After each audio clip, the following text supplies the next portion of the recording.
ಬಂದ್ರೆ ಗಾಳಿಗೆಲ್ಲ ಇದಾಗೋದು ಅದು ಹಾಕೊಂಬಂದ ನಮ್ಮ ಸಣ್ಣ ಮಕ್ಕಳು ಅದಾರ. ಮೊದಲು ನಮ್ಮ BJP ಅವರು ಇದ್ರು, ಅವಾಗಿಂದನೂ ಹೋರಾಟ ಮಾಡ್ಕೊಳ್ತಾನೆ ಬಂದಿದ್ದೇವೆ ಸರ್. ಇದುವರೆಗೆ ಆದ್ರೂ ನಮ್ಗೆ ಅನ್ವೇಷ ಯಾವುದು ದಕ್ತಾ ಇಲ್ಲ. ಮಳೆ ಬಂದ್ರೆ ಎಲ್ಲ ತಾಟ್ಪತ್ರಿ ಎಲ್ಲ ಕಿತ್ಕೊಂಡು ಹೋಗ್ತಾವ. ನಾವು ಹಳ್ಳಿ ಮೇಲೆ ಬೇಡ್ಕೊಂಡು ತಿನ್ನಕ್ಕೆ ಹೋಗೋರು. ಈ ಸಣ್ಣ ಮಕ್ಕಳು ಮರಿ ಇರೋರು, ಅವ್ರಿಗೆ ನೋಡೋರು ಯಾರು? ಮಕ್ಕಳಿಗೆ ದಿವಸ ಒಂದು ರೋಗ ಕಾಡ್ತಾವ, ಬರೀ ನೆಗಡಿ ಜ್ವರ, ಬರೀ ಆಸ್ಪತ್ರೆಗೆ ಇಡೋದು. ನಿಮ್ಗೆ ಆದಷ್ಟು ಮೇ 31ಕ್ಕೆ ನಿಮ್ಮನ್ನು ಒಳಗೆ ಸೇರ್ಪಡೆ ಮಾಡ್ತಾವೆ ಅಂತೇಳಿ ಹೋದ ವರ್ಷ ನಮ್ಮ DC ಸಾಹೇಬರು ಮಾನ್ಯ ಸದಸ್ಯರು ಅವರೆಲ್ಲರೂ ಕುತ್ಕೊಂಡು ಮಾತಾಡಿ ನಿಮ್ಗೆ ಆದಷ್ಟು ಬೇಗ ಮನೆ ಕೊಡ್ತೀವಿ ಅಂತಂದರು. ತಿರುಗಿ ಅದನ್ನು ಯಾರು ಮಾತಾಡ್ತಾ ಇಲ್ಲ. ಇಲ್ಲಿ 1 ವರ್ಷ ಆಯಿತು. ಆದಷ್ಟು ಬೇಗ ಮನೆಗಳು ಕೊಡ್ಬೇಕಂತೇಳಿ ನಾನು ಕೇಳ್ಕೊಳ್ತೇನೆ. ಗುಡಿಸಲುಗಳ ಸುತ್ತ ಕಣ್ಣಾಡಿಸಿದರೆ ಹರಿದು ಹೋದ ಸೀರೆ, ಪ್ಲಾಸ್ಟಿಕ್ ಹಾಳೆಯ ಹೊದಿಕೆಯ ಚಾವಣಿ, ಪಕ್ಕದಲ್ಲಿ ಕೊಳಚೆ ನೀರು, ವಿಷಪೂರಿತ ಹುಳ ಉಪ್ಪಡೆ, ತೂತು ಬಿದ್ದ ಪಾತ್ರೆ, ಹರಿದು ಹೋದ ಬಟ್ಟೆ, ಮಾರಾಟಕ್ಕೆ ತಂದ ಪ್ಲಾಸ್ಟಿಕ್ನಲ್ಲಿ ತುಂಬಿದ ಬಾಟಲಿಗಳು, ಗುಡಿಸಲುಗಳ ಬಾಗಿಲು ಇಣುಕಿದರೆ ಅನಾರೋಗ್ಯದಿಂದ ಬಳಲುತ್ತಿರುವ ಹಿರಿಯ ಜೀವಗಳು, ಅಂಗಳದಲ್ಲಿ ಸಣ್ಣ ಮಕ್ಕಳ ಕೆದರಿದ ಕೂದಲುಗಳು, ಮೈಯಲ್ಲಿ ಬಟ್ಟೆ ಇಲ್ಲದೆ ಮಣ್ಣು ಮೆತ್ತಿಕೊಂಡು ಅವ್ವನ ಅಪ್ಪನ ಬರುವಿಕೆಯನ್ನೇ ನೋಡುತ್ತಾ ಅಳುತ್ತಾ ದುಃಖದ ಮಡುವಿನಲ್ಲಿ ಕಾಯುತ್ತಿರುವ ದೃಶ್ಯ ಅವರ ಬದುಕಿನ ಚಿತ್ರಣದ ತಲ್ಲಣಗಳನ್ನು ಒಂದೊಂದಾಗಿ ಎಳೆಯಾಗಿ ಬಿಚ್ಚಿಕೊಳ್ತದೆ. ಹಾವೇರಿ ಜಿಲ್ಲೆಯ ನಾಗೇಂದ್ರಮಟ್ಟಿ ಹತ್ತಿರದ ಶಾಂತಿನಗರದ ಬಯಲು ಜಾಗದಲ್ಲಿ ಗುಡಿಸಲು ಶೆಡ್ ನಿರ್ಮಿಸಿಕೊಂಡು ಬದುಕುತ್ತಿರುವ ಸುಡುಗಾಡು ಸಿದ್ದರ ಬದುಕಿನ ವ್ಯಥೆಯ ಕಥೆ ಇದು. ಇಷ್ಟೆಲ್ಲದರ ನಡುವೆಯೂ ಬದುಕು ಕಟ್ಟಿಕೊಳ್ಳಲು ಒಂದು ಸೂರು ಇಲ್ಲ. ಈ ಸುಡುಗಾಡು ಸಿದ್ದರ 33 ಕುಟುಂಬಗಳಿಗೆ ಪುನರ್ವಸತಿ ಕಲ್ಪಿಸುವುದಾಗಿ ಹೇಳಿ ಈ ಜಾಗದಲ್ಲಿ G+1 ಮನೆಗಳನ್ನು ಕಟ್ಟಿಸಿಕೊಡುವುದಾಗಿ ಭರವಸೆ ನೀಡಿ 3 ವರ್ಷಗಳ ಹಿಂದೆ ಗುಡಿಸಲುಗಳನ್ನು ತೆರವುಗೊಳಿಸಲಾಗಿತ್ತು.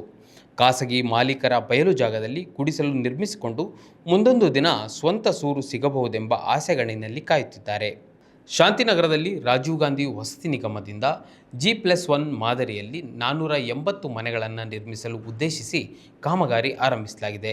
ಇವುಗಳಲ್ಲಿಯೇ ಸುಡುಗಾಡು ಸಿದ್ದರ 33 ಕುಟುಂಬಗಳಿಗೆ ಪುನರ್ವಸತಿ ಕಲ್ಪಿಸಲಾಗಿದ್ದು ಇದುವರೆಗೂ ಕಾಮಗಾರಿ ಮುಗಿದಿಲ್ಲ. ನಾನಾ ಕಾರಣಗಳಿಂದ ಕಾಮಗಾರಿ ನಿಧಾನಗತಿಯಲ್ಲಿ ಸಾಗ್ತಾ ಇದೆ. ಕಾಮಗಾರಿ ಸ್ಥಳದಲ್ಲಿ ಸಾಲಾಗಿ G+1 ಮನೆಗಳನ್ನು ನಿರ್ಮಿಸಲಾಗಿದ್ದು ಸಿಮೆಂಟ್ ಕಾರ್ಯ ನಡೆದಿದೆ. ಕೆಲವು ಮನೆಗಳ ಸಿಮೆಂಟ್ ಕೆಲಸ ನಡೆದಿದೆ. ಇನ್ನೂ ಕೆಲ ಮನೆಗಳ ಸಿಮೆಂಟ್ ಕೆಲಸ ಮುಗಿದಿದ್ದು ಬಣ್ಣ ಹಚ್ಚಲಾಗ್ತಾ ಇದೆ. ಆದರೆ ಸ್ಥಳೀಯ ಅಧಿಕಾರಿಗಳ ಇಚ್ಛಾಶಕ್ತಿ ಕೊರತೆಯಿಂದ ಇನ್ನೂ ಸುಡುಗಾಡು ಸಿದ್ದರ ಕುಟುಂಬಗಳು ಹರಿದ ಸೀರೆ, ಪ್ಲಾಸ್ಟಿಕ್ ಹೊದಿಕೆ, ಹರಕು ಮುರುಕು ಗುಡಿಸಲುಗಳಲ್ಲಿಯೇ ಜೀವನ ಸಾಗಿಸುವ ಪರಿಸ್ಥಿತಿ ನಿರ್ಮಾಣವಾಗಿದೆ. ಹಾವೇರಿ ಜಿಲ್ಲೆ ಹಾವೇರಿ ಪಟ್ಟಣದಲ್ಲಿ ಆಶ್ರಯ ಮನೆಗಳು ನಿರ್ಮಾಣ ಮಾಡುತ್ತಿದ್ದು ಉಂಟು. ಆದರೆ ನಿರ್ಮಾಣ ಮಾಡಿ ಸ್ವಲ್ಪ ದಿನ ಆಯಿತು, ಕಟ್ಟಡ ಕೂಡ ಪೂರ್ತಿ ಆಗಲಿದೆ. ಅದೇ ರೀತಿಯಲ್ಲಿ ನಮ್ಮ ಅಲೆಮಾರಿ ಸಮುದಾಯಗಳಿಗೆ ಸುಮಾರು ಮನೆಗಳನ್ನು ಪಟ್ಟಿಯಲ್ಲಿ ಸೇರಿಸಿದ್ವಿ. 33+ ಇನ್ನೂ ಕೆಲವೊಂದು ಮಂದಿ ಮನೆ ಕೂಡ ಪಟ್ಟಿಯಲ್ಲಿದ್ದಾವೆ. ಯಾವ ಸಮುದಾಯದ ರೀತಿಯಲ್ಲಿ ಜಾಸ್ತಿ ಯಾವ ಸಮುದಾಯದ ಇರ್ತಾರೆ? ಜಾಸ್ತಿ ಅಂದರೆ ಇಲ್ಲಿ ನಮ್ಮ ಸುಡುಗಾಡು ಸಿದ್ದರಾಗಿರ್ಬೋದು, ಬುಡುಜಂಗ ಆಗಿರ್ಬೋದು, ಇನ್ನೇನು ಗೋಸಂಗ ಆಗಿರ್ಬೋದು, ಇನ್ನು ಚನ್ನದಾಸರಾಗಿರ್ಬೋದು, ಕೆಲವೊಂದು ಸಮುದಾಯಗಳಿದ್ದಾವೆ ಮತ್ತು ಕೊರ್ಚ ಕೂಡ ಇದ್ದಾವೆ. ಅವ್ರಿಗೆಲ್ಲರೂ ಸಿಕ್ಕವ್ರನ್ರಿ ಇಲ್ಲಿ ಮನೆ? ಎಲ್ಲರಿಗಂದರೆ ಈಗ ಅಲೆಮಾರಿ 33 ಮನೆಗಳಿಗೆ ಮಾತ್ರ ನಾವು 1 ಲಕ್ಷ ರೂಪಾಯಿ ನಿಗಮದಿಂದ DC ಸಾಹೇಬರು ಮತ್ತು ಮಲ್ಲಿಕಾರ್ಜುನ ಗೌಡು MD ಸಾಹೇಬ್ರ ಕಡೆಯಿಂದ ರಿಕ್ವೆಸ್ಟ್ ಮಾಡಿದ್ದಕ್ಕೆ ಅವರಿಬ್ಬರು ಸೇರಿ ನಮಗೆ 33 ಲಕ್ಷವನ್ನು ಒಬ್ಬೊಬ್ಬರು 1 ಲಕ್ಷ ಕಟ್ಟೋದಂತ ಬಂತು ಮನೆಗಳಿಗೆ. ನಮ್ಮ ಕಡೆ 1 ಲಕ್ಷ ಏನು 10,000 ಮಕನ ನೋಡಿಲ್ಲ ನಮ್ಮ ಅಲೆಮಾರಿ ಜನಾಂಗದವ್ರು 1 ಲಕ್ಷ ಇಲ್ಲಿ ಕಟ್ಟೋದಂತ ಹೇಳ್ಬಿಟ್ಟು ನಮ್ಮ ಹಾವೇರಿ ಜಿಲ್ಲಾಧಿಕಾರಿಗಳಿಗೂ ಮತ್ತು ಮಲ್ಲಿಕಾರ್ಜುನ ಗೌಡರು MD ಸಾಹೇಬ್ರಿಗೆ ನಾವೆಲ್ಲ ರಿಕ್ವೆಸ್ಟ್ ಮಾಡ್ಕೊಂಡಿದ್ವಿ. ಸರ್ ನನ್ನ ಕಡೆ ದುಡ್ಡಿಲ್ಲ, ನಾವು 1 ಲಕ್ಷ ಅಂತೀರಿ, ನೀವು 10,000 ಮಕ ನೋಡಿಲ್ಲ, ನಾವು ಹೆಂಗೆ ಕಟ್ಟೋಕ್ಕಾಗುತ್ತೆ ಅಂತ ಹೇಳ್ಬಿಟ್ಟು ನಾವು ಒಂದು ರಿಕ್ವೆಸ್ಟ್ ಮಾಡುವಾಗ ನಿಗಮದಿಂದ ದುಡ್ಡು ಬಿಡುಗಡೆ ಮಾಡಿದರು. ಅದೊಂದು ನಿಟ್ಟಿನಲ್ಲಿ ಮನೆಗಳು ಕೆಲಸ ನಡೀತದೆ ಅಂತಂದು ಹೇಳ್ಬಿಟ್ಟು ನಾವು ಆಸೆದಿಂದ ಇದ್ವಿ. ಅದರಲ್ಲಿನೇ ಈಗ ಮಳೆಗಾಲ ಸ್ಟಾರ್ಟ್ ಆಗ್ಬಿಡ್ತು. ಸ್ವಾತಂತ್ರ್ಯ ಹೋರಾಟ ಒಂದು ಕಥೆಯಲ್ಲ, ಮರೆಮಾಚಿದ ಹೋರಾಟಗಳ ಅನಾವರಣ. ಭಾರತದ ಸ್ವಾತಂತ್ರ್ಯ, ಕರ್ನಾಟಕದ ಏಕೀಕರಣ ಒಂದೇ ಹೋರಾಟದ 2 ಮುಖಗಳು. ಜೈ ಹಿಂದ್, ಜಯ ಕರ್ನಾಟಕ ವಿಶೇಷಾಂಕ ಈಗಲೇ ಓದಿ ಹಂಚಿಕೊಳ್ಳಿ. ಹಾವು ಕಡಿದು ತೀರ್ಕೊಂಡಿದ್ದಂಥ ವಿಷಯಗಳು ನೋಡಿದಿರಿ ಮತ್ತು ಮನೆಗಳಲ್ಲಿ ಇದಕ್ಕಿಂತಗೇ ತೀರ್ಕೊಂಡಿದ್ದಂಥ ಚಳಿಗಾಲದಲ್ಲಿ ಕೂಡ ತೀರ್ಕೊಂಡಿದ್ದು ನೋಡಿದಿರಿ. ಎಲ್ಲ ವಿಷಯಗಳಿಗಾಗಿ ನಮ್ಮ ಅಲೆಮಾರಿ ಜನಾಂಗದವ್ರಿಗೆ ಇವತ್ತು ನ್ಯಾಯ ಸಿಗುತ್ತೆ ಅಂತ ನೋಡಿದ್ರಿ ಅಂತಂದರೆ ಇನ್ನೂ ಎಷ್ಟು ದಿನ ಮುಂದುವರಿಸ್ತೀರಿ? ಇದನ್ನು ಯಾಕೆ ತಡೆ ಕಟ್ತಾ ಇದ್ದೀರಿ? ಆದಷ್ಟು ಬೇಗ ನಮ್ಮ ಅಲೆಮಾರಿಗಳಿಗೆ ನಿಜವಾಗ್ಲೂ ಅವರು ಪರಿಸ್ಥಿತಿನ ಅರ್ಥ ಮಾಡ್ಕೊಳ್ಳೋದು ಏನಾರಿತ್ತು ಅಂದರೆ ಸರ್ಕಾರ, ಇದಕ್ಕೆ ಸಂಬಂಧಪಟ್ಟಂಥ ಸರ್ಕಾರ ಅಧಿಕಾರಿಗಳು ಆದಷ್ಟು ಬೇಗ ಮನೆಗಳು ಕೊಡ್ಬೇಕಂತೇಳಿ ನಾನು ಕೇಳ್ಕೊಳ್ತೇನೆ. ಬಡವರು ಸರ, ನಾವು ಚಪ್ಪಲ್ ಮನೆ ಆಗಿದ್ದ ಭಾಳ ಶ್ರೇಯಸ್ಸು. ಮಳೆ ಬಂದ್ರೆ ಗಾಳಿಗೆಲ್ಲ ಇದಾಗೋದು ಅದು ಹಾಕೊಂಬಂದ ನಮ್ಮ ಸಣ್ಣ ಮಕ್ಕಳು ಅದಾರ.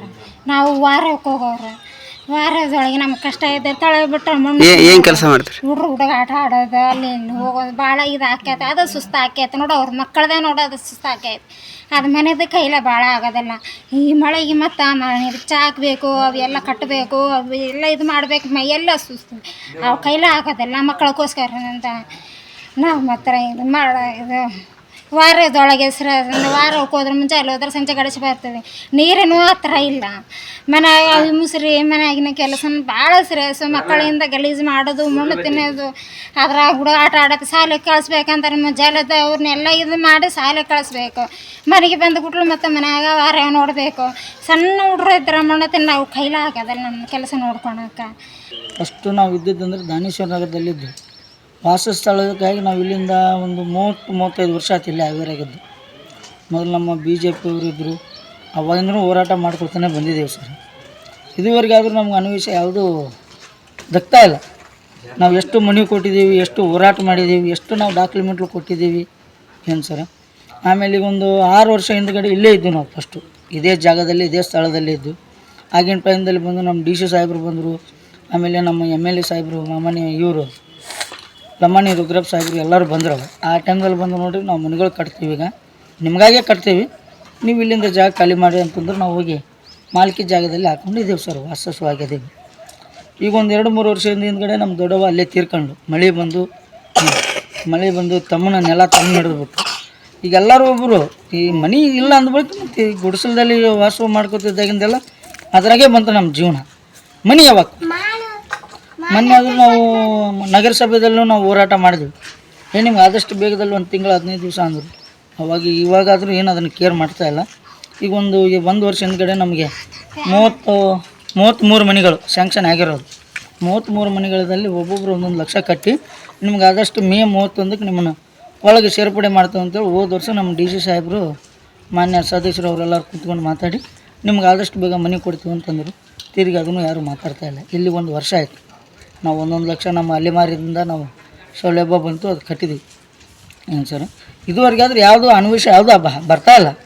ನಮ್ಮದು ಬರೀ ಇನ್ನಾದರೂ ಗುಡಿಸಲಲ್ಲೇ ಜೀವನ ಮಾಡೋದಾಯ್ತು. ನಾವು ಸಣ್ಣ ಮಕ್ಕಳನ್ನ ಕಟ್ಕೊಂಡು ಎಲ್ಲ ಕಟ್ಕೊಂಡು ಹೋದ ವರ್ಷ ಏನೋ ಮಳೆಗಾಲ ಇತ್ತು, ಏನೋ ಹಂಗೆ ಆಯಿತು ಹೋಯ್ತು, ತಾಡ್ಪಲ್ ಕೊಟ್ಟಿದ್ರು ಮುಗಿದೋಯ್ತು. ಈ ವರ್ಷ ತಾಡ್ಪಲ್ ಎಲ್ಲ ಏನಿಲ್ಲ. ಏನು ನಾವು ಹಳ್ಳಿ ಮೇಲೆ ಬೇಡ್ಕೊಂಡು ತಿನ್ನೋಕೆ ಹೋಗೋರು. ಈಗ ಸಣ್ಣ ಮಕ್ಕಳು ಮರಿ ಇರೋರು ಅವ್ರಿಗೆ ನೋಡೋರು ಯಾರು? ಮಳೆ ಬಂದರೆ ಎಲ್ಲ ತಾಟ್ಪತ್ರಿ ಎಲ್ಲ ಕಿತ್ಕೊಂಡು ಹೋಗ್ತಾವ. ಚಳಿಗೆ ಮಳೆಗೆ ಮಕ್ಕಳಿಗೆ ದಿವಸ ಒಂದು ರೋಗ ಕಾಡ್ತಾವೆ. ಬರೀ ನೆಗಡಿ ಜ್ವರ ಬರೀ ಆಸ್ಪತ್ರೆಗೆ ಇಡೋದು.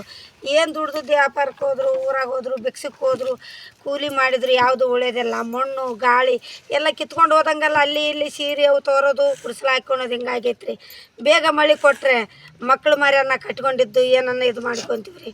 ಬರೀ ಮಳೆಗಾಲ ಬಂದ್ರೆ ನಾವೇನು ಉಳಿಯೋದಿಲ್ಲ. ಬರೀ ಮಕ್ಕಳ ಮಟ್ಟಿ ನೀರು ಬರ್ತಾವೆ ಮನಕಾಳ್ತನ. ಬರೀ ರೊಜ್ಜಿನಾಗ 2-3 ಹಿಂಗಾಗಿ ಹೋದ ವರ್ಷ 2 ತೀರ್ಕೊಂಡ್ರು. ಬರೀ ಚಳಿಗೆ ನಡಿಗೆ ಅವರು ವ್ಯಾಪಾರಕ್ಕೆ ಊರಾಗ ಹೋಗಿ ಬಂದವರು ಮಕ್ಕೊಂಡವ್ರು ಹಂಗೆ ಇದು ಮಾಡಿದ್ರು. ಕೂಲಿಗೆ ಹೋಗಿ ಬಂದಿದ್ರು ಅಂತ ಏನೋ ಕಳೆ ತೆಗೆದು ಬಂದು ಚಳಿ ಎತ್ತಿಗುಟ್ಲು ಹಂಗೆ ಮಕ್ಕೊಂಡಿದ್ದು. ಆದ್ರೆ ಅವ್ರನ್ನೂ ಹೋಗಿದ್ದು ಇಟ್ಟು ಮುದುಕಿಲ್ಲ, ಇನ್ನು ಹರಿಯೋದಕ್ಕೆ 50 ವರ್ಷದಕ್ಕೆ ಇನ್ನೂ ವಯಸ್ಸಿತ್ತು ಟೈಮ್ಗೆ 50 ಒಳಗೆ ಇತ್ತು. ಹಂಗಾಗಿ ಇದಾಯ್ತು. ಸಣ್ಣ ಮಕ್ಕಳು ಇಲ್ಲಿ ಅಡ್ಡಾಡ್ತಿರ್ತಾವೆ. ಕೋಳಿ ನಾಯಿ ಕುರಿ ಅವೆಲ್ಲ ಗುಡಿಸಲ ಮನೆಯೆಲ್ಲ ಏನಿಲ್ಲ. ಈ ಹುಡ್ರಿಗೆ ತಾಚ್ಕೊಂಬ ಜ್ವರ ಜಡ್ಡು ಬರೀ ಮಳೆಗಾಲದಾಗ ಕಫ ನೆಗಡಿ ಹಿಂಗಾಗೋದು. ಬಾಣತಿ ಹಂಗೆ ಹೋದ ವರ್ಷ ನೆಗಡಿ ಅಂದು ಇದು ಮಾಡಿ ಅಲ್ಲಿ ಇಲ್ಲಿ ಆಸ್ಪತ್ರೆ ಕೇಸಿ ನೆಳೆ ಆಡಕತ್ತಾಳ. ಬಾಣ್ತಿ 1 ತಿಂಗಳದ್ದು ಬಾಣ್ತಿಗೆ ಅಲ್ಲೇ ಇದು ಕೆಮ್ಸ್ಲಿದ್ದು ಕರ್ಕೊಂಡು ಬಂದ್ರೆ ಆ ಎಮ್ಮಗೆ ಮಲ್ರೋಗ ಆಗಿ ಈಗ ಏನಾಗಿಬಿಟ್ಟಾಳ ಎಮ್ಗೆ ಬರೀ ನೆಗಡಿ ಜ್ವರ ಅಂದಂದು ತಲೆ ಮಾನಸಿಕ ತೊಗೊಂಡು ಬಿಟ್ಟಾಳ. ಮಕ್ಕಳು ನಾನು ಏನು ಮಾಡಲಿ ಅಂದು ಊಟ ಮಾಡೋದಿಲ್ಲ, ಏನು ಮಾಡೋದಿಲ್ಲ ಹಂಗಾಗೈತೆ ರೀ ಸರ. ಸರ್ಕಾರ ಆಸ್ಪತ್ರೆಲಿದ್ದ ಫ್ರೀ ಗುಳಿಗೆ ಕೊಡ್ತಾರೆ. ಬೆಂಗಳೂರವ್ರು ಬಂದು ಇಲ್ಲಿ ಚೆಕ್ ಮಾಡಿ ಹೋಗ್ತಾರೆ. ಮಗಳ ಸಲುವಾಗಿ ನನ್ನ ಮಗಳಾಗಬೇಕು. ಹಿಂಗೆ ಮಳೆಗಾಲದಾಗ ಡೆಲಿವರಿ ಆಗಿದ್ದಕ್ಕೆ ಮಳೆ ನೀರು ಬಿದ್ದ ಹಿಂಗಾಗೈತೆ ರೀ. ಇಲ್ಲಿ ನೋಡು ರೋಡ್ ಸಮಸ್ಯೆ. ಇಲ್ಲಿ ಮಳೆ ಬಂದರೆ ಕೊಚ್ಕೊಂಡು ಹೋಗುತ್ತೆ ಎಲ್ಲ. ಇಲ್ಲೆಲ್ಲ ಬಿದ್ದೋದೇ ಸಮಸ್ಯೆ ಜಾಸ್ತಿ. ಇಲ್ಲಿ ನೀರಿಂದು ಇದನ್ನೇ ಇಲ್ಲ. ಇಲ್ಲಿ ಹೋದರೆ ಅಲ್ಲಿ ನಾಗಿನ ಮಟ್ಟಿಗೆ ಹೋಗೇ ತರಬೇಕು ನಾವು. ಇಲ್ಲೆಲ್ಲಿ ಹೋಗೋಕ್ಕೂ ಇಲ್ಲ, ಏನಿಲ್ಲ. ಸಣ್ಣ ಮಕ್ಕಳನ್ನ ಕಟ್ಕೊಂಡು ಇಲ್ಲಿಗೋ ಈ ಜೋಪಡಿಯಲ್ಲೇ ಇರೋದು. ಮನೆ ಬೇಗ ನಮ್ಗೆ ಏನಾರು ಅಡ್ಜಸ್ಟ್ ಮಾಡಿದರೆ ಏನೋ ಒಂದು ಅನುಕೂಲಕ್ಕೆ ಆಗುತ್ತೆ. ಈಗ ಅಲ್ಲಿ ಮನೆಗಳು ನಿಮಗೂ ಶಾಂಕ್ಷನ್ ಆಗಿದ್ದಾರೆ ಅಲ್ಲಿ? ನಮ್ಮ ಹೆಸ್ರ ಮೇಲೆ ಒಂದಾಗಿದೆ. ಬೇಗ ಕೊಡ್ಬೇಕಂತ? ಹೌದು, ಬೇಗ ಕೊಡ್ಬೇಕಂತ ನಮ್ಮದು ಅಭಿಪ್ರಾಯ. ಇನ್ನೂ ಅಡ್ಜಸ್ಟ್ ಆಗಲಿಲ್ಲ.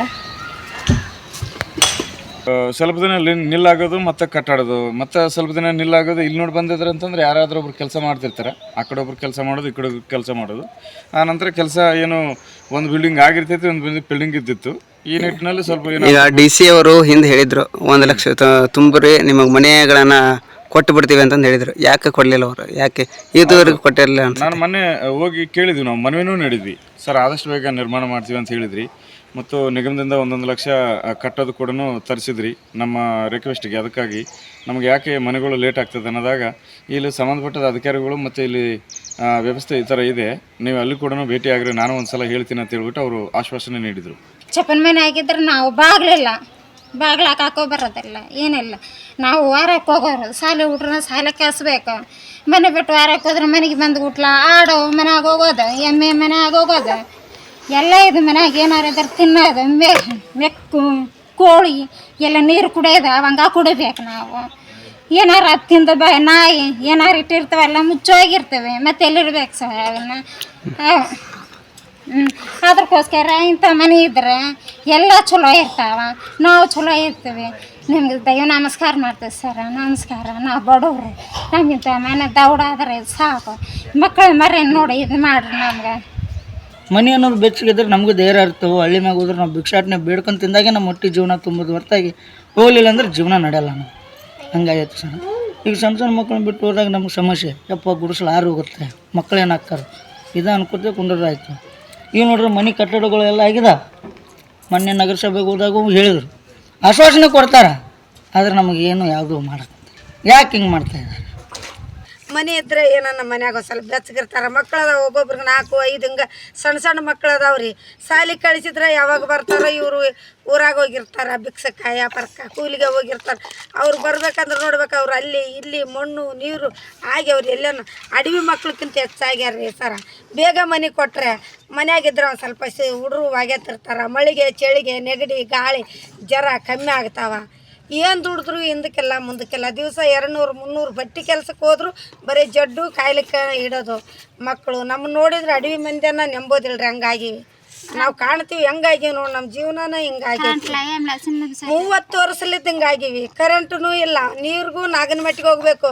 ಅಲ್ಲಿದ್ದು 2 ಕೊಡ ತರತ್ಲೆ ಎಣ ಬಿದ್ದೋಗಿರ್ತೈತೆ. ಅವು ಮಕ್ಳಿಗೆ ಸಕ್ತಿ ಜಳಕ ಮಾಡೋಕ್ಕಿಲ್ರಿ, ಆ ಪರಿಸ್ಥಿತಿ ಆಗೈತೆ ನಮಗೆ. ಗಂಗಾಳ ಚೆರಿಗೆ ಎಲ್ಲ ನೋಡ್ರಿ, ಅಲ್ಲೊಂದು ಒಬ್ರಿ ಅಲ್ಲೊಂದು ಇವು ಕೊಡ ಹಿಂಗೆ ಬಿದ್ದಾವ್ರಿ. ಏನು ಮಾಡಬೇಕು? ಸಣ್ಣ ಮಕ್ಕಳು ಕಟ್ಕೊಂಡು ಅವ್ರು ಗಂಡು ಮಕ್ಳಿದ್ರೆ ಒಬ್ಬರು ವ್ಯಾಪಾರಕ್ಕೆ ಹೋದ್ರೆ 150 ಅಂದ್ರೆ ಒಬ್ರಿಗೆ ಆಗೋದಲ್ರಿ. 8 ದಿವ್ಸಗಟ್ಟಲೆ ದುಡ್ದಿದ್ದಾದ್ರೂ ಆಗೋದಿಲ್ಲ. ಮತ್ತೆ ಅಲ್ಲಿ ಇಲ್ಲಿ ಸಾಲ ತೆಗೆಯೋದು ಇದು ಮಾಡೋದ್ರ ಬರೀ ಜ್ವರ ಜಡ್ಡು ನೆಗಡಿ ಇದು ಕೈ ಹಿಡೋದ್ರ ಹಿಂಗಾಗೈತೆ ರೀ ಪರಿಸ್ಥಿತಿ. ಸಾಯಾಗಿ ಬಂದೀವಿ. ಬೇಗ ಮನೆ ಕೊಟ್ಟರೆ ನಾವು ಏನೋ ದಯವಿಟ್ಟು ಸಣ್ಣ ಮಕ್ಕಳನ್ನು ನಿಮ್ಮ ಆಶೀರ್ವಾದಲಿದ್ದಿರ್ತಾವ್ರಿ. ಸಣ್ಣ ಮಕ್ಕಳು ಅವರು, ನಿಮ್ಮ ಆಶೀರ್ವಾದ ನಮ್ಗೆ ಇರ್ಬೇಕು ರೀ. ಮತ್ತಷ್ಟು ವಿಶೇಷ ವಿಡಿಯೋಗಳನ್ನು ನೋಡಲು ಮತ್ತು ಹೊಸ ವಿಡಿಯೋಗಳ ಬಗ್ಗೆ ತಿಳಿಯಲು ಈ ದಿನ .com ಯೂಟ್ಯೂಬ್ ಚಾನೆಲ್ ಸಬ್ಸ್ಕ್ರೈಬ್ ಮಾಡಿ ಮತ್ತು ಬೆಲ್ ಐಕಾನ್ ಕ್ಲಿಕ್ ಮಾಡಿ.